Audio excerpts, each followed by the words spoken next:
Subscribe now and press the bell icon. Never miss an update. बिस्मिल्लाहिर्रहमानिर्रहीम, आप देख रहे हैं एग्रीकल्चर एक्सपर्ट यूट्यूब चैनल।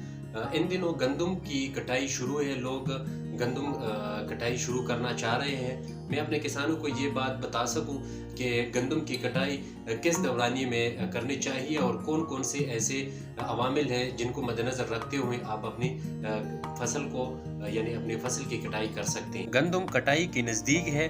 कादो, दवाई और निगहदाश्त के साथ साथ अगर किसान यहाँ पर गलती कर जाता है तो इसके पैदावार में कमी मुमकिन है।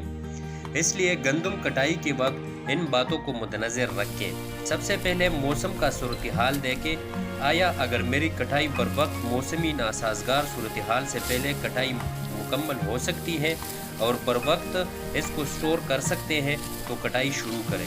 लेकिन इससे पहले समझ लें कि मेरी गंदम पक गई है और इसकी कटाई अभी क्या मुमकिन है। ये दो मराहिल की काश्त फसल है। अब इसमें से आपको कैसे पता चलेगा कि मेरी फसल तैयार है या नहीं। हम आपको लिए चलते हैं हमारे ज़री माहिर की तरफ ताकि वो आपको प्रैक्टिकली दिखा सकेंगे कि गंदम कटाई का तयन कब करना है और कैसे करना है। तो चलते हैं सादिक अली की तरफ। जी सादिक अली। नमस्कार भाई, यहाँ से मैं एक पौधा ले रहा हूँ, तो यहाँ से पौधा लेते हैं। पौधा लेने के बाद आपको यहाँ पे इसके निशाने दिखाते हैं। काशकार भाई, ये हमारे पास एक पौधा है। यहाँ पे आप देख सकते हैं कि पौधा पूरी तरह सफ़ेद है। देखने में तो ये पका हुआ लग रहा है। अब इसका इस तरह अंदाज़ा करना है कि यहाँ पे जो ये सिट्टा है, सिट्टे की जो बेस है, यहाँ से आपने इसको पकड़ना है। काशकार भाई, यहाँ से मज़ीद आगे करके आपको दिखाते हैं।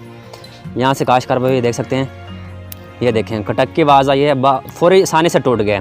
तो आपने यहाँ से पकड़ के पौधे को कि यहाँ से उसकी जो बेस को पकड़ेंगे तो जब वहाँ से इस तरह मरोड़ेंगे, यहाँ ये देखें आसानी से कटक की आवाज़ आई है और ये टूट गए। अगर इस तरह सिचुएशन हो, वहाँ पे आपके जो दाने हैं वो पक्के तैयार होंगे, आपकी फसल पक्के तैयार होगी, तो वहाँ पे आप अपने गंदम की जो कटाई है वो शुरू कर सकते हैं। और काशकार भाई, यहाँ पे एक और पौधा मैंने लिया है और यहाँ पे थोड़ा थोड़ा देख सकते हैं कि ये जो इसका जो तना है वो अभी थोड़ा थोड़ा सब्ज़ है और यहाँ पे इसके जो घुंडियाँ हैं यानी जहाँ पे इसके ये स्पाइकलेट्स हैं वो भी थोड़े थोड़े सब्ज़ हैं। अब इसको यहाँ से तोड़ के दिखाते हैं आपको। काशकार भाई, यहाँ पे जब आप इसको मरोड़ेंगे तो थोड़ा मरोड़ने में भी थोड़ी मुश्किल आएगी, टूटेगा भी नहीं। और ये जो तना है यहाँ से जो बेस है इसकी पिचक जाएगी, यानी अभी इसको आने में थोड़ी मुश्किल आ रही है। तो काशकार भाई, ये पिचक जाता है। यानी जब इस तरह की सिचुएशन हो तो आप इसको जो है गंदम की कटाई शुरू ना करें। अब यहाँ पे आप देख सकते हैं कि काफ़ी जो है वो मरोड़ने के बाद फिर भी अब ये जो तना है यानी जो ये सिट्टा है हमारा टूट नहीं रहा। तो यहाँ पे देख सकते हैं कि फिर भी अभी तक ये नहीं टूटा, ऐसे जो है ये लटक गया है, ये यानी ये जो पिचक गया है। तो काशकार भाई, ये निशानी आपने लाजमी देखनी है कि अभी तक ये जो आपकी गंदम की फसल पक के तैयार नहीं हुई। और यहाँ पे इसका दूसरी तरफ अंदाज़ा इस तरह करना है कि जब आपके दाने में तकरीबन 10 से 12% जो नमी का तनासब है यानी मॉइस्चर हो, तब वहाँ पे आप उसकी गंदम की कटाई शुरू करें। अब किस तरह पता चलेगा कि हमारे दाने में 10 से 12% जो है नमी का तनासब मौजूद है। काशकार भाई, यहाँ से मैं सिट्टे से दाना लेता हूँ।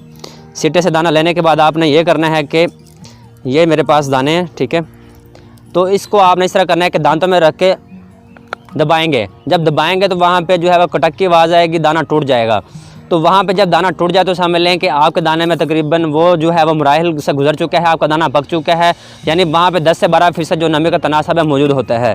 तो काशकार भाई, इस तरह आप वहाँ पे दाना जो है वो पकड़ के अपने दांतों में दबा के देख सकते हैं। तो वहाँ पे जब दाना कटक करके टूट जाए तो समझ लें कि आपकी फसल जो है वो पक चुकी है और आप उसकी हार्वेस्टिंग यानी बर्दाश्त कर सकते हैं, कटाई कर सकते हैं।